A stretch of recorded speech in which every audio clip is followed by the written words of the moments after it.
Hello everyone, poor Cynic here with Tyrant looks at, because I cannot justify calling this video a proper review.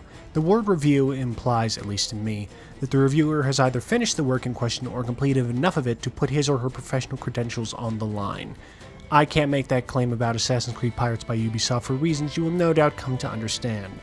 This is a sailing action game, in quotes. You are piratical newcomer Alonso Batia. Abstergo is dredging up your memory because you might know the location of some other pirate's buried treasure. They're doing this because, hey look, pirates and sailing! Just like that other popular Assassin's Creed game. I really do wish I could give more detail about the story than that, but I can't because 1. Story progression is so slow and belabored that I'm still in the second story area despite several hours of effort, and 2. The story that I've seen so far is dumber than a bag of hammers inside a box of rocks. In case you haven't guessed, I'm going to be ranting a lot during this video. My apologies in advance. Now let's go some of the things here on screen. Along the top, you can go to more Ubisoft games if you so choose. There's the trophy, which is very slow for some reason. Yeah, that just takes you to that. Shows what achievements you got. Then there's leaderboards, world rankings. There's options, which is pretty basic: music, sound, notifications, Facebook, wheel tilt control. And then you can look in the credits, you can reset your game, and all that sort of good stuff. Look at the privacy policy. You can sign in on Facebook, earn those 5,000 coins. Yeah, link it up with your social shit. Alright, let's get into this. I'm going to be honest right off the bat, I have not really gotten into the Assassin's Creed console games all that much. I feel like I should enjoy them more than I do. I tried Assassin's Creed 2. I wasn't really a big fan. I feel like I should go back now, especially since I just played Shadows of Mordor and really, really liked it. I don't know, just something about the mechanics and the story didn't really impress me. I can't really put my finger on it, but anyway, here is the main map. This is where you go to choose your hubs, as it were. As you can see, there are several main places. These are all locked because they're all bound by levels. Yeah, that one needs level 13. The one near Florida one of the ones near Florida needs level 17, and it goes up to level 32. Now, I have played for a long, long time, just grinding away, and I am still at level 4. So that's great. There's also some you can just unlock by buying, like Cozumel here. You get the HMS Drake, but you need 40,000 coins, so that's great. Anyway, yeah, I do not have enough to get to the next level, so we're just going to go to the next area. Here's a loading screen for you. You're going to be seeing quite a few of these. They tend to pop up from time to time. But, yeah. I will say, you're about to see in a second, this game is very pretty. These are some good graphics for the tablet. There are other great-looking games, but this is the most impressive, one of the most impressive I've seen in terms of just 3D graphics in general. Hello, loading screen. Would you like to actually demonstrate that for me? Maybe? Anytime? Okay, here we go. Maybe. Yes. And we are on a boat. This is your pirate ship, or one of the pirate ships you can get, because you can get more. This is sort of an early model. You can see a few crew members on there. And here are challenges. You can get... Alright, yes, they have shanties. Because, you know, shanties are great. I love them. They're fantastic. It's also really distracting. Anyway, yeah, here is your actual ship itself. Before we get to that, let's take a look at some of the things here on screen. At the top, you see level 4, and this takes you to all sorts of various options. You can go to the tavern to recruit more crew, but that is based on your level. See, you can buy more to get more perks. You don't want to do that. Yes, I do. Let's get 2 common perks. Let's hire us a deckhand. I have 2 perks. Let's see. I have Wind Down. Reduces the effect of wind down zones in assassination missions, which I have not actually come across. the wind down zones, not the assassination missions. And stay alive. Increases time given to save sailors lost at sea. I am good at speaking. Yeah. Occasionally you will find this sort of, guy adrift at sea, but it's so hard to find because it's in this large area and you're looking for one dude in the middle of there. So let's see if there's anything I want to equip. I can equip one sail. Yeah, let's just have the sailor one, saving the sailor. Anyway, you can also look at your perks. You can look at the ships you can get. Let's take a look there. And you can customize them. You can upgrade their speed and power and defense. You can see here there are quite a few things you can choose from. The Citadel is a frigate, and the Riptide, and they are looking very nice, but they take a long-ass time to actually get to because advancement is slow. But hey, let's take a look at customization. Yeah, you can change the color, but it's going to cost you an arm and a leg. But it makes you look pretty. Or you can wait and grind out levels. That's fine, yeah. Then there's your map, which is pretty self-explanatory if it wants to work. I believe this just takes you back to the the Grand World map. So that was a waste of time. Sorry about that. Scorpion Reef. The reef claimed the lives of many shipwrecked pirates while offering pirates a refuge from storms and from the law. You can tell I am so enthused about this game. I put in so much goddamn time into this game and got nothing for it. I thought it was gonna be pretty fun. I went in with relatively high expectations, which is partially my fault. People were saying, "Oh, it's so good. You sail around, it's Assassin's Creed, but you don't have to worry about any of the parkour stuff. It's what they took it from the game. It's the ship. You sail the ship." And the ship mechanic got so much good press, how could you screw it up?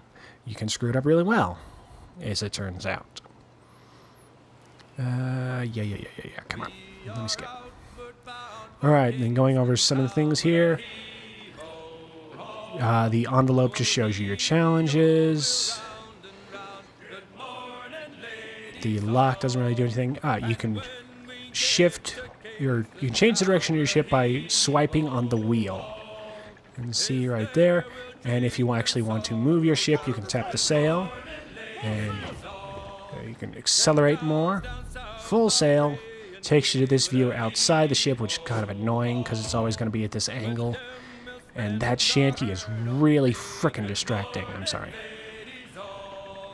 Ladies all. Okay, that's enough of that. What's that? That is probably not something I can do. That's probably go to the next area. Oh, you can't because you're not high enough level yet, you sucker. Here is sort of a area map. It's also a fast travel-like device, and you can tap on these things. No, you can't. I thought you could. It's been a while since I actually picked up this title, or since I last played it, just because it is such a freaking chore. But yeah, you can see here, there's yellow ships. Those are treasure galleons. You can sink them. You might get a treasure map, basically, which gives you special equipment, which is something I forgot to go over to in the top. God damn it. Yeah, at the top, the chest. Okay, this is, the user interface is really, really clunky. This is one of the many, many, many, many, many problems I have with this game. These are some of the treasures you can find. And they have all these various sets, and if you synchronize them, you get rewards, and it's all very well and good there. As you can see, there's quite a few of them, so there's a lot to potentially find, but the maps are randomly dropped, which means if you sink one of those yellow ships, you might get a map. Most of the time, you won't. Next, the scroll. More waiting. These are files. They're bits of lore. They're not very interesting bits of lore. This is like an example of a letter from Labus. Labus is the pirate whose treasure you are looking for, or Abstergo is looking for through you, as it were. And you find out information about all these people, and you sync them up, and you get bits of backstory, and it's potentially interesting. The barrel and the pieces of wood here, these are your resources. And these are necessary for upgrading your ship and all that sorts of stuff. And my god, getting more of them is expensive. I hope you like grinding or paying for stuff, because Ubisoft wants you to pay for stuff. Then the fish. Yeah, you can also fish in this game, which is actually a slightly more enjoyable minigame, even though it is, that's not really saying much because everything in this game is such a friggin' hassle. And you can get different hooks, and you get different fish from them, and it's all sorts of nice things. And these hooks, once again, are very, very expensive. What's the next level of hook? Oh, okay. Accidentally clicked the wrong thing. Awesome. 10,000, 5,000. I could potentially get the blue hook, but it would cost me just about all of my money. Get the red hook, which cost me a bit less. Sure, let's go nuts. I'm not going to be playing this game again. With this hook, you can catch all the fishes in Bahia Guadiana. And I apologize. I have completely butchered that. And you can upgrade your hooks. So let's upgrade these hooks. Upgrading will increase your chances of catching rare and epic fish. But it's only a temporary upgrade because they want you to keep paying that sum. And then there's options, finally, at the very top. Anyway, back to the game. You can see here there are various missions on your map. The colors indicate how much you've gotten in completion. The skulls are assassination missions, but there are also things like hidden messages, and let's see if I can find it. There's one over here. There was one over there. I don't know where it is now.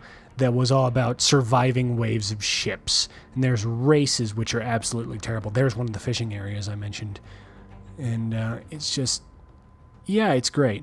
Anyway, yeah, the golden ships, those are treasure galleons. The red ships, those are enemies, basically, who will try to attack you and sink you. I will say one of the good things about this map is you can move on it. You just drag a nice little path, and then you can return to the main screen, or you can just access from there. Now we are in combat. We are in battle. And you have 1 minute, so you better do it fast. Anyway, combat pretty much boils down to this. You fire your cannons. If you get a chance to get a critical hit, you use your tiny cannon, and that will do mondo damage. And then once they... critical strike. That means I can, once they are done firing at me, use my... I forgot what I was saying. Anyway, yeah, you saw there the combat is sort of Fruit Ninja-esque. You tap on the barrels they throw, you swipe the cannonballs, and you don't do anything for the boxes with the red X on them, or you will get hurt yourself. Boom, sunk. All right, 20 XP. I am just over halfway to level 5. And now I get some goodies. Yeah, I got a treasure map. Yay! All the way over there. Might have to fight one of those red gentlemen. Or that red. Yeah, I'm going to have to fight that red gentleman there. Let's return to the regular view here. And I need to sail right into that little area there, which is a little difficult because this controls are, you know, innovative. They fit the touchscreen very well, but they're a bit finicky. And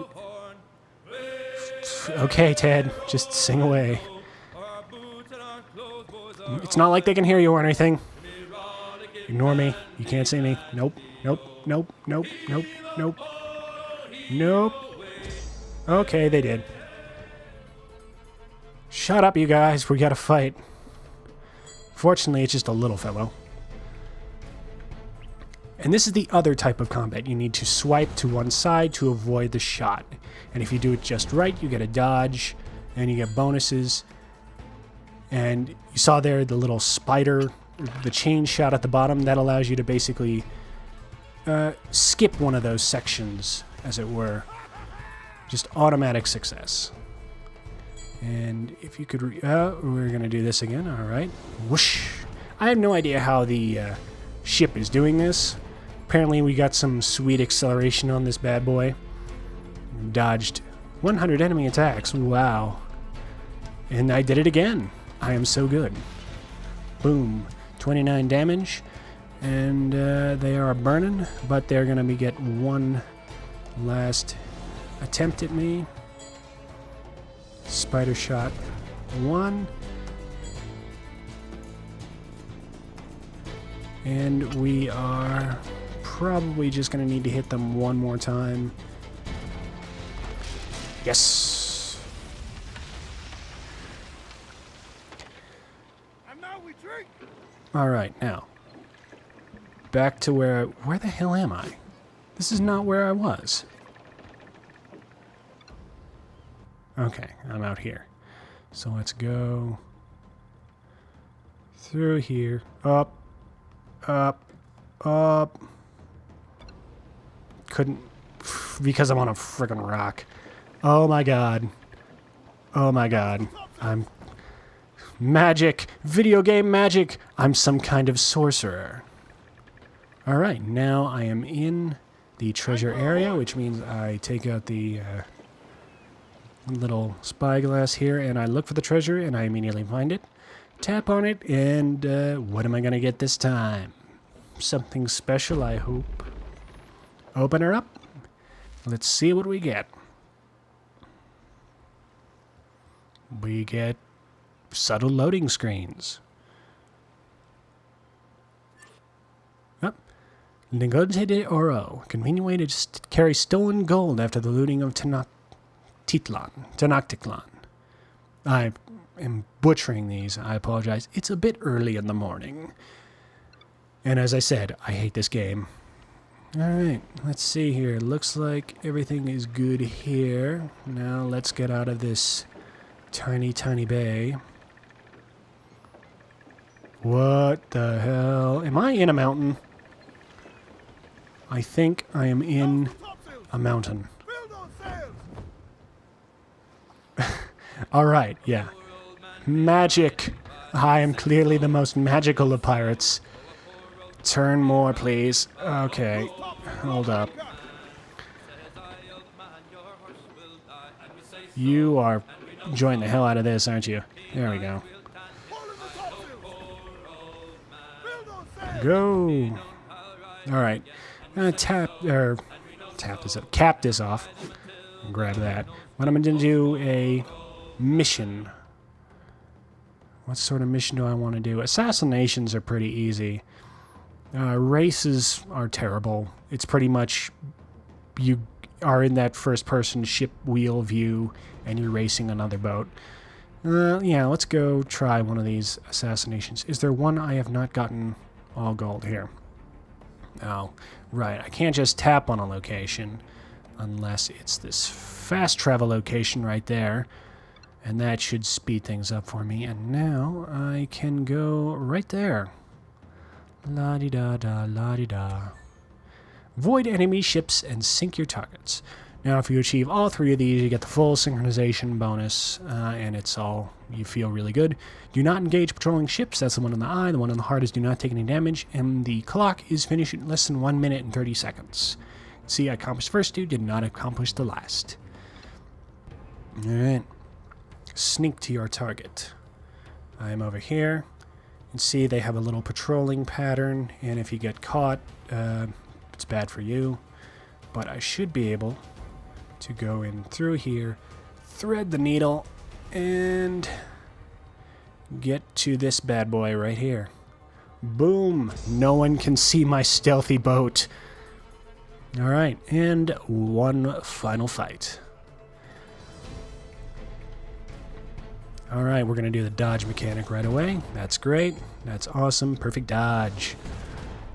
More perfect dodge. I'm so smooth in my giant, slow, meandering vessel. 73 damage, nice. Critical strike, that's good. I'd very much like to get that chance to use the small cannon effectively, but I don't think I'm going to be able to get it. Perfect dodge times 3. Perfect dodge times 4. Perfect dodge times 5. Oh, I'm so smooth. You can't stop me. MLG ship fighting right there. Kablam, and that'll take him out. And I think, yep, mission complete 100%. That is full mission sync. I get many, many rewards, and I can choose to play it again if I so wish. Alright. So, yeah, that is pretty much everything I have to say about Assassin's Creed Pirates. I wish I could be more positive with this review, because there were some things I liked about it. The mechanics are interesting. It is very pretty, and this is definitely not shovelware. There is a lot of effort put into this, but all of that can't dull the stink coming off the rest of this game. If you like Assassin's Creed 4, you're not going to like this because there's nothing Assassin's Creedy about it besides the fact that you get to sail a ship. If you like the sailing in Assassin's Creed 4 more than sneaking and stabbing bits, you still won't like this game because it's boring and slow, and presumably you still have Assassin's Creed 4 to satisfy your sailing needs. There's no point to this game being released other than to net Ubisoft more of your money. If you're absolutely dying to throw more dollars their way, go buy more copies of their console games and give them your friends for Christmas or something. I've been Poor Cynic, ta-ta, and farewell. Seriously, don't get this game, it sucks. But the songs are nice.